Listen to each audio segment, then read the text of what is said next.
Miomantsika tsararay avy fa vao manomboka ny mois d'octobre miditra 3 volana farantsika dia io no atsotsika hoe sprint final. Ifonsa maximum tsika. Mba tenenykeny hoe miomana ifonsa maximum hoe. Amen.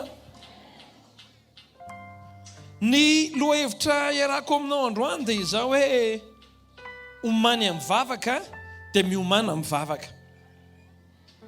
Averiko fandroany. Omany amin'ny vavaka dia miomana amin'ny vavaka. Mba avereno hoe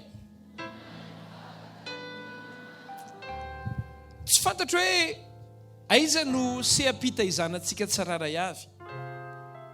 Misy amintsika reto zao moa mpivavaka sabotsy. Misy amintsika reto ndray kosa mpivavaka lahady.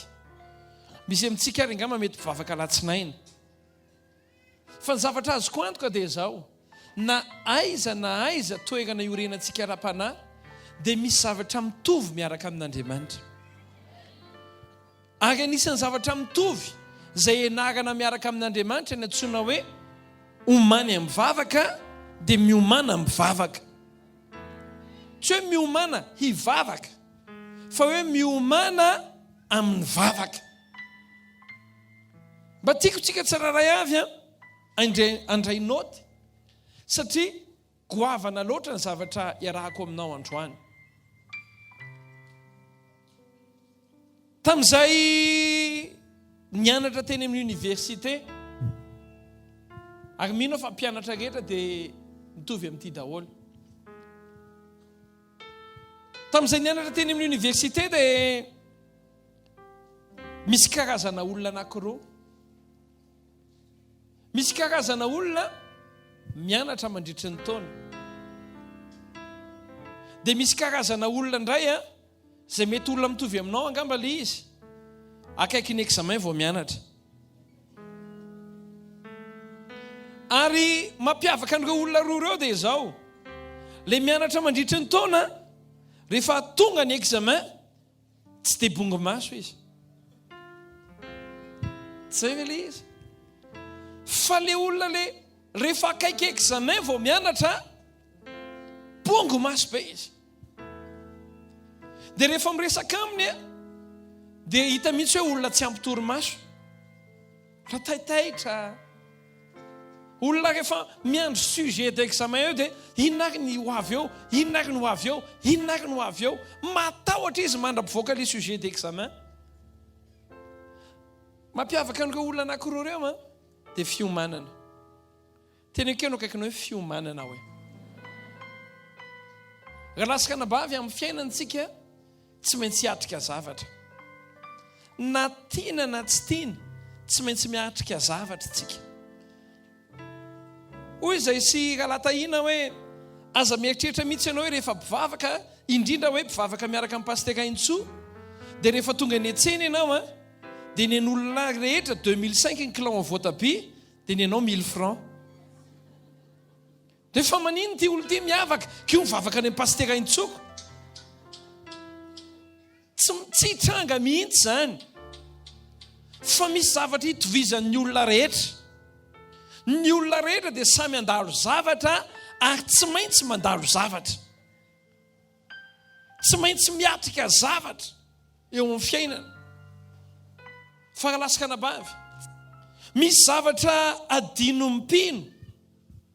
Ny mpino dia adinony fa miaraka amin'Andriamanitra koa mila miomana. Be dia be manana fomba fisainana hoe zaka efa miaraka amin'Andriamanitra dia efa mety io e.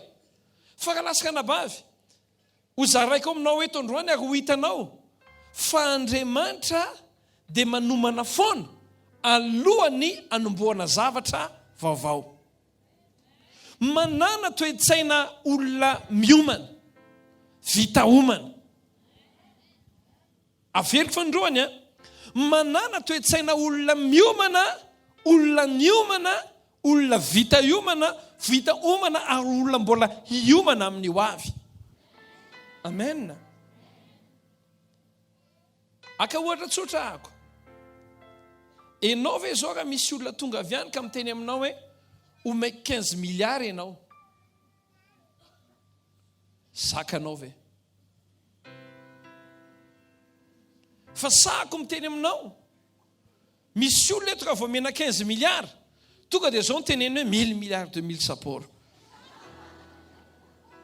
Tonga dia ozy izy hoe Tintin capitaine Doc. Dia miantso izy tsy manana lika izy fa hoe miloha. Fantaniko aminao, ianao ve mahazaka raha misy mamenao 15 milliards zao? Mora manao amen na? Mora ny tena mora manao amen. Resaka zay pasteur Jocelyn dia ozy izy mantsenahako, raha ianao zao men'olona vola be tapika ozy izy dia inona nataonao voalohany? Dia ozy aho mantsena azy, ny ataoko voalohany indrindra mandeha mody matory. Meme be pasteur Jocelyn, fa hoana koa ianao niody atory. Dia ozy aho mantsena azy, ka loha kely fa misy zavatra mila lamiko aloha ny saiko. Ka tsy makana fa izany e. Misy amintsika reto ka omena vola be tapika, milaza aminao ahako, tonga dia mandritra ny 2 volana anniversaire-ny.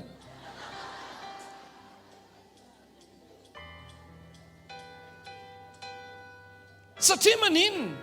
Raha lasaka bavy, ny olona dia zatra miaina fiainana andavanandro, fa ny olona tsy zatra miomana. Teny keno akaikinao hoe ny olona tsy zatra miomana hoe ary ny olona tsy vonona. Enoy tsara ary io mahatonga ny mpino be dia be miraty zavatra be dia be amin'ny fiainana. Latsaka ranomaso ny mpino, mijaly ny mpino, tsy tafakatra midingana manaraka amin'ny fiainana ny mpino, tsy matato fiainana ny mpino. Ny mpino ane ka lasaka nabavy ka tena ny dinihana, ny tena pitomany indrindra dia mpino. Na mivavaka satria maninona? Misy zavatra ka lasaka nabavy tsy azon'ny olona miaraka amin'Andriamanitra. Aka ohatra ary ahako. Exodus 4. Anainga lehilahy anankiray Andriamanitra, Mosesy ny anarany. Lehilahy efa nanana expérience mitondra olona satria lehilahy anankiray zanaka notaizana en tant que prince, zanaka mpanjaka, zanaka farao. Lehilahy mahay miady. Lehilahy ihany koa efa mahay an'izany hoe mandeha ny tany efitra. Fa hainao, rehefa nanapa-kevitra Andriamanitra hoe ho alaiko Mosesy, ny zavatra nataon'Andriamanitra tamin'ny Mosesy voalohany dia izao, Exodus 4, nasain'Andriamanitra niona tamin'ny manokana tany an-tendrombohitra. Inona ilay fionana tany an-tendrombohitra? Ny tena marina dia izao, nanaingan'Andriamanitra ny Mosesy dia fiomanana tamin'ny vavaka. Noman'Andriamanitra tamin'ny fionana tamin'ny manokana Mosesy, satria maninona? Hoy Andriamanitra hoe le zalahy ty hiatrika farao. Le zalahy ty Mosesy ane tsy farao rery ny problemany, fa na zanak'Israela ro problemany koa orinao. Farao name problemany Mosesy, fa ny zanak'Israely koa name problemany Mosesy. Dia hoy Andriamanitra hoe tsy afaka tonga dia alefa tsotro zao Mosesy, fa mila omanina aloha. Dia ahoana ny nanomanany anazy? Nasainy niona tamin'ny teny tendrombohitra, niona tamin'ny anatina vavaka. Teny keno akaikinao hoe niomaniny tamin'ny vavaka hoe olona hiatrika zavatra goavana, olona hiatrika olana goavana. Dia hoy Andriamanitra hoe tsy ampy le expérience, tsy ampy koa le familiarité amin'ny farao, fa izao aleo aloha izy eo anamiko manokana. Alasaka nabavy. Ny olona hiatrika zavatra goavana, hiatrika olana lehibe, mila miomana ao anatina vavaka aloha. Mila miomana amin'ny vavaka aloha. Teny hoe mila miomana amin'ny vavaka aloha hoe. Tsy tonga dia asaina miatrika, fa asaina miona amin'Andriamanitra aloha ao anaty vavaka, dia omanin'Andriamanitra ao anatin'ny vavaka. Rehefa vonona, vondao. Faro, Exodus 4:20. Rehefa fantatr'Andriamanitra amin'izay hoe au départ, tenenao akaikinao hoe fantatr'Andriamanitra fa hiainga hoe. Fantatr'Andriamanitra fa hiainga amin'izay ny zanak'Israely. Fantatr'Andriamanitra fa ho avotsotry farao amin'izay ny zanak'Israely. Hainao, Exodosy 3:10 soramandry dia hoe ny fanomanana ny Paska sy ny lalana izorany zanak'Israely. 1:1 ny lalana nitondran'Andriamanitra sy zanak'Israely sy ny namakiny no ranomasina mena. Ary Jehovah niteny tamin'i Mosesy ka nanao hoe, zany hoe rehefa fantatr'Andriamanitra fa handeha lavitra ny zanak'Israely hiainga amin'izay, afa le nanomanan'Andriamanitra ny Mosesy hoe hiatrika zavatra goavana ianao, hiatrika Farao ianao, fa mbola nomanan'Andriamanitra faharoa indray koa hoe hiainga amin'izay nareo. Maria tsara ve ianao? Ny Paska nomanan'Andriamanitra ary le lalana izorana koa nomanan'Andriamanitra. Ka lasaka nabava, voalohany ny olona hiatrika zavatra sy olana lehibe dia mila ho voaomana. Faharoa, ny olona hiainga ka handeha lavitra dia mila miomana. Ka lasaka nabava, mahagaga, raha ianao zao no alefa any Paris, raha olona vao hiainga any 2 jours meloa dia efa voaomana daholo hatramin'ny valizy. Ka tsy zany ve? Mandeha ho any Paris zaiko. Tsy any mbala vao tseny Paris.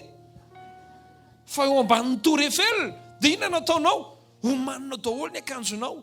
Mafana ve ny andro zao sa mangatsiaka? Mafanafana ny andro. Dia fomaninao zany ny akanjo mety amin'ny andro mafana. Tsy zany ve?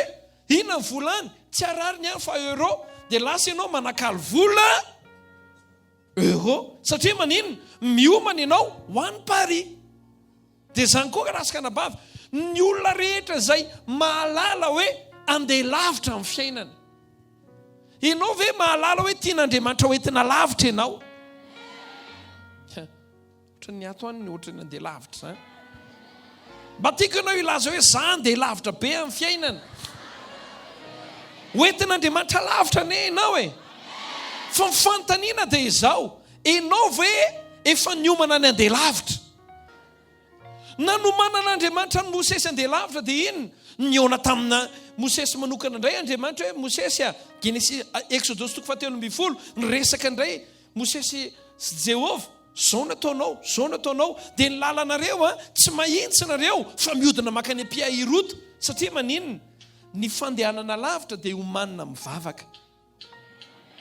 Ny voalohany ny atrika fiainana sy ny atrika zavatra sy olana lehibe dia homanina mivavaka. Faharoa, ny olona andeha lavitra dia miomana mivavaka sy miomana amina fionana amin'Andriamanitra. Josoa toko voalohany, enoy tsara indray ene. Vito Mosesy, maty Mosesy. Dia tonga amin'izay ny fotoana hiditra ny tany Kanana ny zanak'Israely. Josoa nitondra azy ao.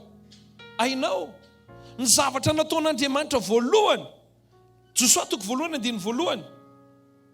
Ny niomanan'ny Josoa, naninona hono Josoa? Ny niomanan'ny Josoa sy ny olona hitany Jordana. Ary rehefa maty Mosesy mpanompon'i Jehovah, dia hoy Jehovah tamin'ny Josoa zanako Noana mpanompon'i Mosesy. Zany hoe, ny niomanan'ny Josoa zany, hita amin'ny tany Kanana, hiomana hiatrika ady amin'izay Josoa. Hiomana ninona Josoa? Dia inona nataony? Niona tamin'i Jehovah izy aloha. Zany hoe, ny olona hiatrika hiady zany, tsy miomana amin'ny fanamboarana saina. Tsy miomana aminao hoe aiza ny hitako olona. Za tena milaza aminao, na mahalala olona farany ambony ary ianao, milaza aminao aza tonga dia miantso olona zany. Hoe mandalo olana dia sa mahafantatra mpitsara aniny, tonga dia atsoinao ilay mpitsara. Tsy zany ny fanao azy ka.